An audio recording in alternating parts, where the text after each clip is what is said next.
Hi guys, welcome back to my channel. Hope आप सभी बहुत अच्छे से होंगे।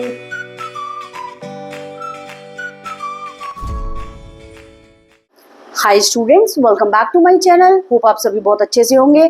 बेटा, आज मैं आप सभी को कराने वाली हूँ चैप्टर नंबर फर्स्ट, जो कि स्टैटिस्टिक्स का है, उसके ऑब्जेक्टिव टाइप क्वेश्चन, जिसके अंदर हम करेंगे MCQ, true and false, assertion, reason, match the columns और पिक्चर बेस्ड क्वेश्चन, ताकि बेटा जब आपके एग्जाम हो आपको कोई भी स्ट्रेस ना हो। इसलिए मैं आपको ऑब्जेक्टिव टाइप क्वेश्चंस भी अभी करा रही हूँ। और जिन बच्चों ने सब्सक्राइब नहीं करा, जल्दी से सब्सक्राइब करें, वीडियो को एंड तक जरूर देखना और बेल आइकन बटन जरूर प्रेस करना, कोई भी इंपॉर्टेंट नोटिफिकेशन बचा आप लोगों से रह ना जाए। और इस वीडियो को अपने फ्रेंड्स से ज्यादा शेयर करो, ताकि उनका भी फायदा हो सके। चलिए बेटा, हम स्टार्ट करने जा रहे हैं ऑब्जेक्टिव क्वेश्चंस। अब ऑब्जेक्टिव टाइप्स क्वेश्चंस में जो चैप्टर फर्स्ट स्टैटिस्टिक्स का है, पहले हम करेंगे एमसीक्यू, जिसमें हम करेंगे चूज द करेक्ट आंसर। तो पहला क्या है, देखिए, विच of the following statement is not an example of statistics. ये बात याद रखिएगा, ये पूछ रहा है इसके अंदर से इज नॉट स्टैटिस्ट। ये जो भी आपको स्टेटमेंट्स 4 दिए हुए हैं, ऑप्शन दिए हुए हैं ABCD, इसमें से कौन सा स्टेटमेंट ऐसा है जो कि एग्जाम्पल स्टैटिस्टिक्स का नहीं है। ये वर्ड जरूर याद रखेंगे, नहीं है, is not an example of statistics. First है आपका, birth rate in India is 10 per 1000 as compare to 8 per 1000 in the US। ठीक है, ये तो स्टैटिस्टिक्स है हमारा, क्योंकि इसके अंदर कंपेरेबल है। फिर है आपका बी पार्ट है, Ramesh has a 100 rupee note in his pocket. ठीक है, ये सिंगल नंबर शो कर रहा है, single number can not constitute statistics. एक अकेला नंबर स्टैटिस्टिक्स नहीं बनाता है। ठीक है, फिर सी पार्ट पहले हम देखेंगे बेटा, फिर बताएंगे। सी पार्ट है हमारा, over the last 10 years India has won 60 test matches in cricket and lost 50। तो इसमें कंपैरिजन हो रहा है 60 won and 50 lost। ठीक है, 10 ईयर भी बता दिया, 10 years, लास्ट 10 years से। फिर नेक्स्ट है आपका डी पार्ट, तो ये तो आपका सी पार्ट तो स्टैटिस्टिक्स के अंदर होगा ही होगा। डी पार्ट है, average pocket money, that means allowance, average pocket allowance of the student of class 11th is ₹500 per month. अब क्या चीज है, पूरी क्लास 11th के ₹500 पर मंथ क्या चीज है, pocket allowances.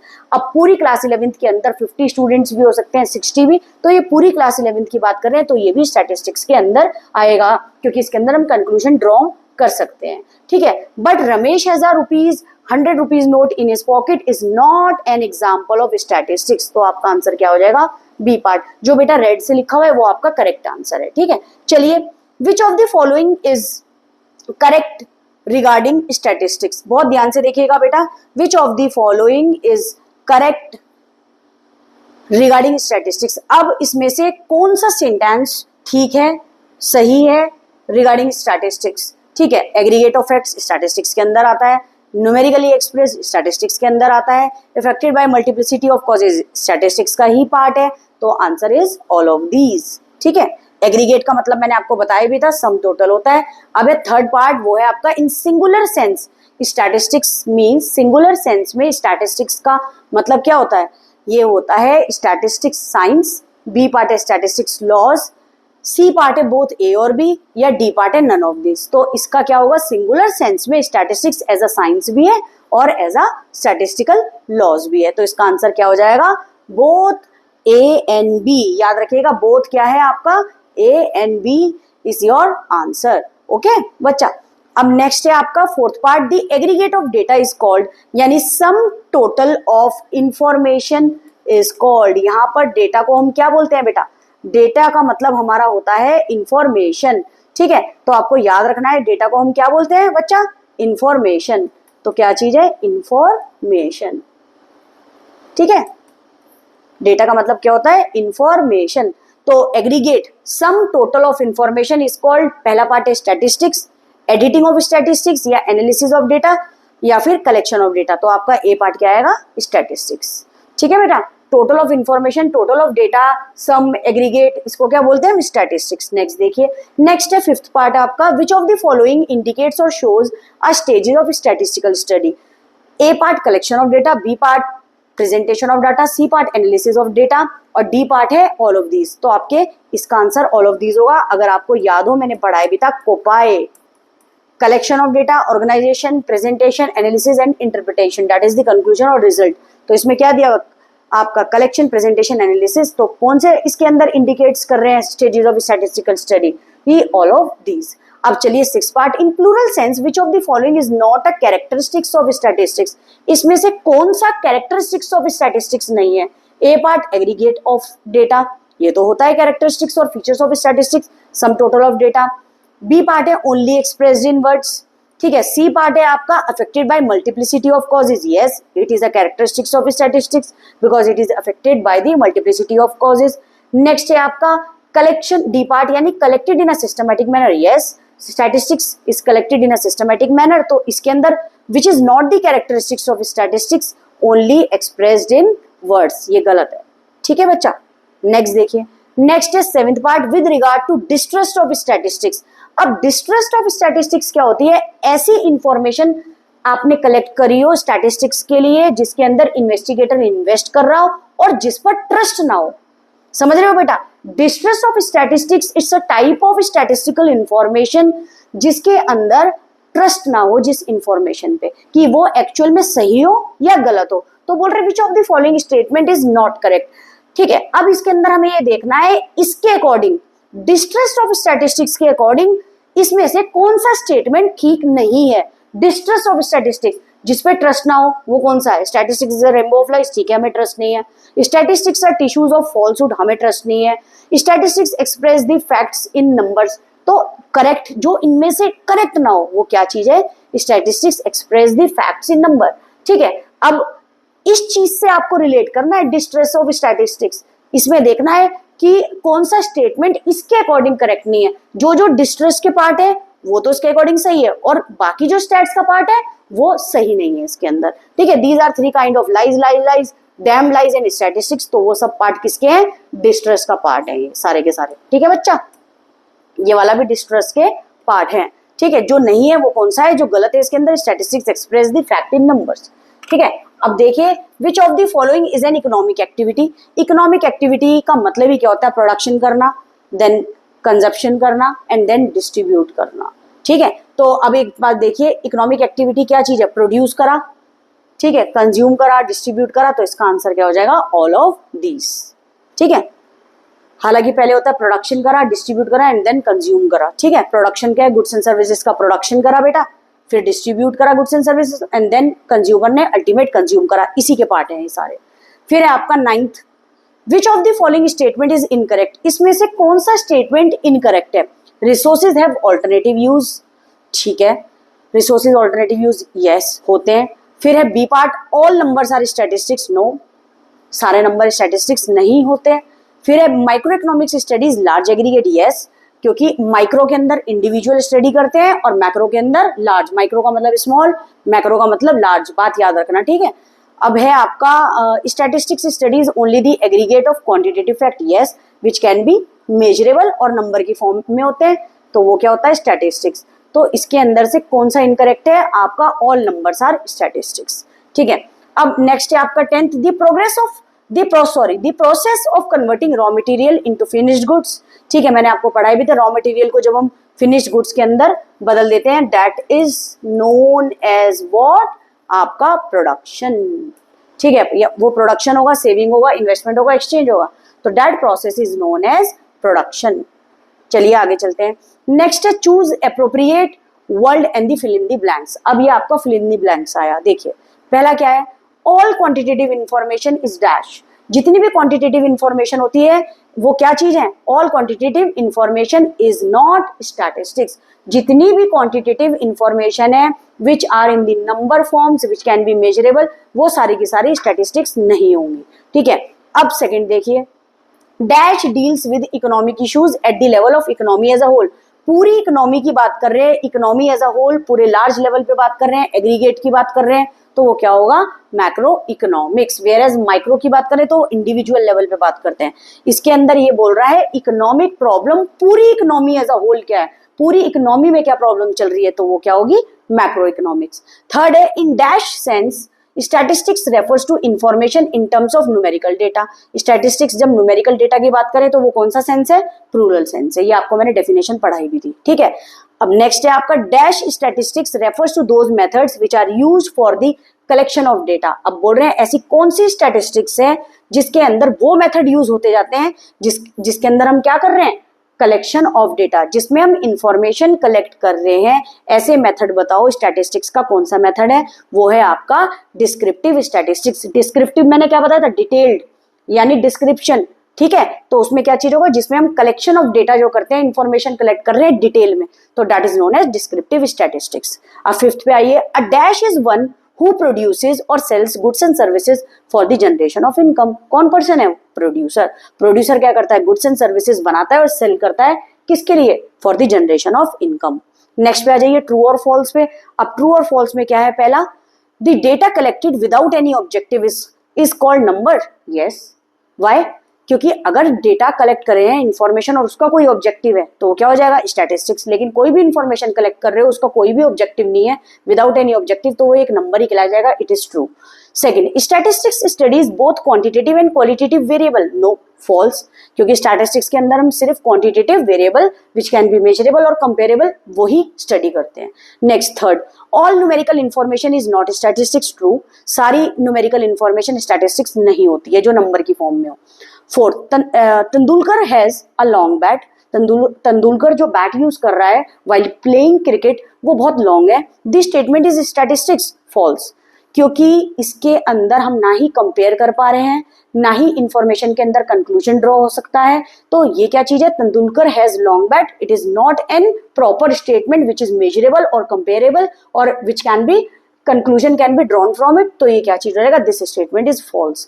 Fifth, micro economics studies economic activity at an individual unit. मैंने आपको पहले भी बताया है, जहां भी माइक्रो इकोनॉमिक्स की बात हो, उसके अंदर जितनी भी इकोनॉमिक एक्टिविटी हम यूज कर रहे हैं वो एक इंडिविजुअल यूनिट के लिए है, तो वो क्या हो जाएगा?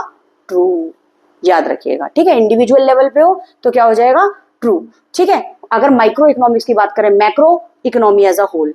फिर है आपका सिक्स्थ पॉइंट, इन्फ्रेंशियल स्टैटिस्टिक्स। बेटा मैंने आपको पहले भी बताया, अगर आपका हो इन्फ्रेंशियल स्टैटिस्टिक्स तो उसके अंदर हम कंक्लूजन ड्रॉ करेंगे। तो इन्फ्रेंशियल स्टैटिस्टिक्स क्या होता है? Refers to those method by which conclusion are drawn.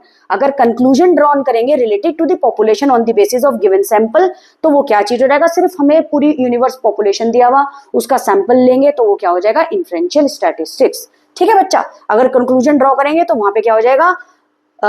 आपका ये हो जाएगा इन्फ्रेंशियल स्टैटिस्टिक्स। अगर डिस्क्रिप्टिव की बात करें तो यानी डिटेल में, डिस्क्रिप्शन में, तो वो क्या चीज हो जाएगा? आपका डिस्क्रिप्टिव स्टैटिस्टिक्स, ठीक है। यहाँ इन्फ्रेंशियल की बात कर रहे हैं तो कंक्लूजन।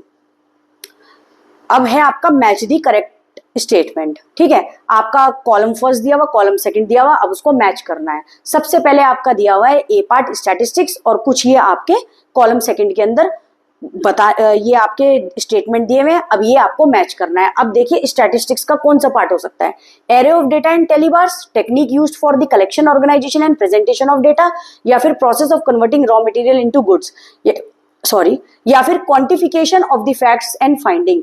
तो स्टैटिस्टिक्स क्या शो करती है? आपका quantification of facts and findings, ये हमने कर दिया मार्क। फिर है प्रोडक्शन। प्रोडक्शन क्या होता है? Process of converting raw material into finish goods. तो सीधा हमें तो पता है भाई ये वाला क्या चीज हो जाएगा, तो ये आपका बी पार्ट, ठीक है बच्चा। अब है आपका organisation of data. Organisation of data के अंदर क्या चीज होता है? Array of data and tally bars organise जो हम करते हैं, तो क्या हो जाएगा? आपका सी पार्ट। अब स्टैटिस्टिकल टूल, जैसे कि मैंने पढ़ाया था लास्ट वीडियो में, एक ऐसी टेक्निक जो यूज करी जाती है collection, organisation and presentation of data, ये आपका हो जाएगा डी पार्ट। अब इसमें से ढूंढेंगे भाई हमारा कौन सा वाला ठीक है। ये हमारा ए पार्ट हमें दिख रहा है, ए फोर्थ जैसे मैंने बताया, बी थर्ड, सी फर्स्ट, डी सेकंड, तो हम इस पे मार्क लगा लेते हैं और ये आपका आंसर लिखा भी है ये पार्ट, ठीक है बच्चा। इसको अच्छी तरीके से जरूर करना बच्चा, ठीक है, अच्छे से इसको प्रिपेयर कर लेना। अब है नेक्स्ट है असर्शन और रीजन। देखिए क्या चीज है, in the following question first and second a statement assertion. देखिए असर्शन क्या होता है? It's a type of question, फिर उसका रीजन दिया होगा, आपको बताना है क्या ए और आर दोनों सही है, ट्रू है, फॉल्स है, या ए का जो असर्शन है, क्वेश्चन है, क्या उसका रीजन ठीक दिया हुआ है या नहीं, या ठीक है या नहीं। कुछ ये इस तरह के आपको ऑप्शन दिए हुए हैं। अब आपको क्या करना है, हम क्वेश्चन रीड करेंगे फिर देखेंगे क्या चीज है। अब असर्शन है, it's type of a question. Scarcity is the root cause of all the economic problem. ये पूछ रहे हैं स्केर्सिटी क्या रूट कॉज है सारी प्रॉब्लम का? यस, क्योंकि मैंने आपको बताया भी था resources are scarce in relation to our wants. Human needs तो बहुत ज्यादा है लेकिन हमारे रिसोर्सेज कम हैं, ठीक है। रिसोर्सेज किसी फॉर्म में ये भी हो सकता है, जैसे किसी बच्चे को कोई सामान खरीदना हो, ठीक है, उसे मोबाइल भी खरीदना है, कार भी खरीदनी है, स्कूल बैग भी खरीदना है, वॉच भी खरीदनी है, अब उसको क्लोथ्स भी खरीदने हैं, लेकिन उसके पास इतना पैसा ही नहीं है कि वो सब कुछ खरीद ले। सेम अगर हम बात करें इंडस्ट्री के अंदर, इतना रॉ मटेरियल ही नहीं है कि ये वाले गुड्स भी बना लो, वो वाले गुड्स भी बना लो, थर्ड गुड्स भी बना लो। तो इसका मतलब ये चीज है, क्या स्केर्सिटी रूट कॉज है हमारी इकोनॉमी के पूरी प्रॉब्लम के लिए? Yes, true. ठीक है बच्चा, अब नेक्स्ट पढ़ेंगे रीजन इसका। Alternative use of resources give rise to economic problem. अगर हम रिसोर्सेज के ऑल्टरनेटिव यूज करें, अब क्या चीज है, मैंने जैसे बताया आपको, एक बच्चे को इतनी सारी चीजों की जरूरत है, लेकिन जो जो उसकी जरूरत की चीज होगी, जो उसके लिए बहुत इंपॉर्टेंट होगी, जिसके लिए वो स्कैर्स रिसोर्सेज को अच्छी तरीके से यूज करे, जो उसके लिए इंपॉर्टेंट है, उन चीजों को खरीदे, तो क्या है, give rise to the economic problem. Yes, क्योंकि जब और चीजें नहीं होगी उसके पास, तो क्या ये इकोनॉमी के लिए एक प्रॉब्लम हो जाएगी? यस। सेम अगर हम किसी इंडस्ट्री के अंदर देखें, अगर हम देखें, अगर इंडस्ट्री को बनाने हो पेन भी, पेंसिल भी, रबड़ भी, स्केल भी, लेकिन इंडस्ट्री के पास इतने पैसे नहीं हो वो सब कुछ बना पाए, लोगों की डिमांड ज्यादा हो, तो उस केस में क्या ये इकोनॉमी की प्रॉब्लम है? यस, इकोनॉमी के अंदर ये एक प्रॉब्लम है। तो both A and R true and reason is the correct explanation of, ये रीजन जो है ये करेक्ट एक्सप्लेनेशन है किसका बेटा? ए का। आई होप आपको समझ आ गया, और ये इसका आंसर भी लिखा है, मैंने ऊपर लिख भी रखा है। अब सेकंड पे आओ, assertion. Statistics studies only the aggregate of quantitative facts. ये बोल रहे हैं क्या स्टैटिस्टिक्स स्टडी करती है? Aggregates of quantitative facts only.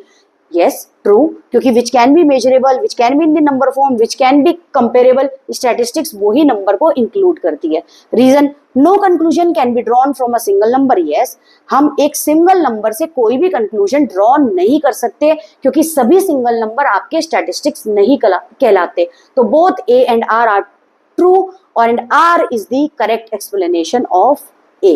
I hope आपको अच्छे से समझ आ गया, उसको अच्छे से पढ़ाई करना, ठीक है, अच्छे से करना इसको। फिर है choose the correct alternative. In the following 1 and 2 two statements are given, read the statement carefully and choose the correct alternative among those given below। alternative में दिया हुआ है, ए पार्ट है, both the statement are true, both the statement are false, statement 1 is true and statement 2 is false। फिर D part में statement 2 is true and statement 1 is false। पहला दिया हुआ, अब स्टेटमेंट चेक करेंगे बच्चा हम। Resources are always scarce in relation to want. Yes, resources क्या चीज है? लिमिटेड अमाउंट में अवेलेबल है, ठीक है, और वॉन्ट्स, हमारी ह्यूमन वॉन्ट्स अनलिमिटेड है। रिसोर्सेज हमारे पास क्या है? कम है, और वॉन्ट्स क्या है? ज्यादा है। अब स्टेटमेंट 2 पे आइए। Economic problem is the problem of allocating scarce resources two alternative resources. तो ये बोल रहे क्या इकोनॉमिक प्रॉब्लम वो प्रॉब्लम है कि हम स्केर्स रिसोर्सेज को ऑल्टरनेटिव यूजेस में कैसे यूज करें। क्या तो हम, जैसे मैंने एक बच्चे को बताया, क्या वो बाइक ले, क्या वो कार ले, क्या वो मोबाइल फोन ले, क्या वो पढ़ाई के लिए बुक्स ले, क्या वो पेन ले, क्या वो बैग ले, ठीक है। तो ये चीज क्या है, सेम इंडस्ट्री के अंदर क्या इंडस्ट्री पेन बनाए, पेंसिल बनाए, रबर बनाए, स्केल बनाए, क्या ऑप्शन उसके लिए बढ़िया होगा? तो उसके अंदर बोल रहे क्या इकोनॉमिक प्रॉब्लम वो प्रॉब्लम है जिसके अंदर एलोकेटिंग का मतलब होता है proper utilisation of limited amount of resources यानी raw material to alternative uses. क्या ये सही है? तो both the statement are true, ये दोनों स्टेटमेंट क्या थे? True. First, all numerical statement are statistics. क्या हर एक न्यूमेरिकल स्टेटमेंट स्टैटिस्टिक्स होगा? नहीं बेटा, हर एक न्यूमेरिकल स्टेटमेंट स्टैटिस्टिक्स नहीं होगा। A single number can not made statistics. Statement 2 पे आ जाओ। Statistics refers to quantitative information capable of some meaningful conclusion. अगर कोई भी स्टैटिस्टिक्स के अंदर क्वांटिटेटिव इंफॉर्मेशन है, दैट मीन्स मेजरेबल है, मेजर कर सकते हो, ऐसी इंफॉर्मेशन आपने कलेक्ट करी है, ठीक है, नंबर की फॉर्म में कंक्लूजन ड्रॉ कर सकते हो, तो यस, स्टैटिस्टिक्स वही ही करता है जैसे क्वांटिटेटिव इंफॉर्मेशन कलेक्ट करता है जिसका कोई मीनिंगफुल कंक्लूजन दे सके। तो statement 2 is correct and statement first is false. तो आप इस बात का ध्यान रखेंगे, और जो पहले वाला है वहां भी मैं लिख दे रही हूँ, दोनों ही आपके ट्रू थे। और ये जरूर याद रखिएगा, नेक्स्ट पेज पे इसका आंसर है। कभी आप सोचिए कि कहाँ है इसके आंसर, यहाँ लिखे हुए हैं, ठीक है बच्चा। चलिए आगे। अब है आगे आपका ऑब्जेक्टिव क्वेश्चंस, जिसके अंदर क्या है, डेटा और पिक्चर बेस्ड क्वेश्चन। अब आप कहेंगे मैम डेटा और पिक्चर बेस्ड क्वेश्चन क्या होते हैं? बच्चों को इसमें बहुत कंफ्यूजन रहता है, तो इसलिए ध्यान से पढ़ लेना। अब मैंने स्टेजेस बताई थी आपको, ठीक है, स्टैटिस्टिक्स की, तो कोपाए याद है? कलेक्शन, फटाफट से बोलिए मेरे साथ साथ, कलेक्शन, ऑर्गेनाइजेशन, प्रेजेंटेशन, फिर कौन सी आती है जिसके अंदर ये गायब है? एनालिसिस और इंटरप्रिटेशन। स्टेज फर्स्ट में कलेक्शन ऑफ डेटा, सेकंड में ऑर्गेनाइजेशन, थर्ड में प्रेजेंटेशन, और बच्चा यहाँ क्या आएगी? Analysis of data. ठीक है, इसमें से कोई सी भी अगर आपसे पूछ ली जाए पिक्चर बेस में, आप बता दीजिएगा। तो analysis of data. I hope आपको अच्छे से समझ आ गया हो। चलें आगे देखें। नेक्स्ट है आपका A, Riya weight is 50 kg, single number. ठीक है, the height of this book shelf is 3 feet, single number. This book cost rupees 500, single number. No conclusion can be drawn from A, B and C. ठीक है, D, my weekly average pocket allowances, weekly पूरी week की pocket money बता दी ₹500, तो ये conclusion draw कर रही है। तो क्या हो जाएगा, study the information given above and answer were the following question, identify which of the following come under the domain of statistics. तो कौन सा वाला आएगा, डी पार्ट। ठीक है बच्चा, समझ में आया। नेक्स्ट देखिए, नेक्स्ट है आपका, देखिए कुछ ये पिक्चर दी हुई है और ये दो पार्ट में, दो डोमेन में डिवाइड है। एक में तो अ क्लास ऑफ 50 स्टूडेंट चल रही है जिससे कोई भी इंफॉर्मेशन प्रिडिक्ट नहीं हो रही है। एक दूसरी आपको पिक्चर दिख रही होगी जिसके अंदर एक क्लास है जिसके अंदर 20 स्टूडेंट्स के पास इकोनॉमिक्स है, 5 के बाद ज्योग्राफी है, 5 के बाद साइकोलॉजी है, पॉलिटिकल साइंस के पास, साइंस जितने लोगों के पास है, जितने स्टूडेंट्स के बाद है वो 20 है। तो इन्होंने क्या चीज करा हुआ, 50 को डिवाइड करा हुआ 4 लोगों में। अब देखते हैं क्या लिया हुआ है। Analyse the given image in the context, हमने इमेज इनको एनालाइज कर लिया। इसमें बोल रहे हैं, स्टेटमेंट दिया हुआ है, all statistics are data but all data are not statistics. जितनी भी स्टैटिस्टिक्स होती है उसको हम डेटा बोल सकते हैं, लेकिन जितनी भी इंफॉर्मेशन कलेक्ट करी होती है वो सभी स्टैटिस्टिक्स नहीं होती है। तो answer, the given image contains 2 segment, जैसे मैंने बताया 2 सेगमेंट में डिवाइड करा हुआ था। The first one shows a class having 50 students. This information alone is not statistics as no conclusion can be drawn from it. On the other hand, second segment दिया हुआ है जिसके अंदर 50 स्टूडेंट्स है, 20 के पास इकोनॉमिक्स है, ठीक है, 20 के पास पॉलिटिकल साइंस चूज किया हुआ है, 5 के पास ज्योग्राफी है एंड रिमेनिंग 5 है साइकोलॉजी एज एडिशनल सब्जेक्ट। तो it will be considered statistics as it conveys some meaningful information. ठीक है, agreed statistics refers to the information. अब स्टैटिस्टिक्स क्या होता है, जो किसके टर्म में होती है, नंबर और numerical data but only the averages और aggregates of data. Sum total आपको बता दिया, 50 में से कितने कितने डिवाइड करे हुए हैं सब्जेक्ट में वो भी दिख गया। ठीक है, of data that relate to the inquiry like population growth in India हो गया, some phenomena like inverse. Inverse मैंने बताया था, इनवर्स होता है नेगेटिव और बच्चा उल्टा रिलेशनशिप। नेगेटिव और क्या होगी, जब प्राइस किसी चीज के कम होंगे तब क्वांटिटी डिमांड ज्यादा होती है, जब प्राइस किसी चीज के ज्यादा होते हैं क्वांटिटी डिमांड कम होती है। आप देखते भी होंगे जब विंटर सेल लगती है तो किसी चीज के दाम 10,000 है लेकिन 50% ऑफ आ जाता है, तो लोग जो नहीं पहले ले पा रहे थे ले पाएंगे। क्यों? क्योंकि प्राइस कम होने से क्वांटिटी डिमांड ज्यादा हो जाती है। अब दोनों चीजें देख रहे हो, एक डिक्रीज हो रहा है तो दूसरा बढ़ रहा है, इसको बोलते हैं हम इनवर्स रिलेशनशिप। ठीक है, इसको बोलते हैं लॉ ऑफ डिमांड। ठीक है, as considered as statistics, hence all numerical information is not statistics as it is clearly depicted in the above example। तो बोल रहे हैं जितनी भी न्यूमेरिकल इंफॉर्मेशन है वो सभी स्टैटिस्टिक्स नहीं होती है, जैसे कि अबव एग्जांपल में शोन करा है। ठीक है बच्चा, इसको अच्छी तरीके से पढ़ लेना, बहुत इजी है ये। और आपको अब फर्स्ट चैप्टर आपका यही खत्म हो रहा है। अब इस फर्स्ट चैप्टर की आपकी जिम्मेदारी रही, मैंने बहुत अच्छे से आपको एक्सप्लेन कर दिया, इससे बाहर कुछ नहीं आएगा स्कूल के एग्जाम में भी। अब आपको क्या करना है, आपको इसके नोट्स बनाने हैं, कॉपी में लिखने हैं, इसको लर्न करना है प्रॉपरली, और इस वीडियो को अपने फ्रेंड्स को भी शेयर करना है ताकि उनको भी अच्छे से समझ आ पाए। और इस वीडियो को ज़्यादा से ज़्यादा प्लीज़ मुझे सपोर्ट करने के लिए शेयर करिए बच्चा, मुझे आपके सपोर्ट की बहुत ज़्यादा ज़रूरत है, क्योंकि अब आप ये देख रहे हैं बहुत बड़े यूट्यूबर होने के कारण छोटे यूट्यूबर को, जो अभी मैंने जैसे स्टार्ट करा है, इतना सपोर्ट नहीं मिल रहा है। तो मैं आप सभी से ये रिक्वेस्ट करूंगी, ज़्यादा से ज़्यादा सपोर्ट करें और वीडियो को जरूर शेयर करें ताकि लोगों को और भी अच्छे से समझ आ सके और हमारे और स्टूडेंट्स को भी अच्छे से समझ आ सके। Thank you so much.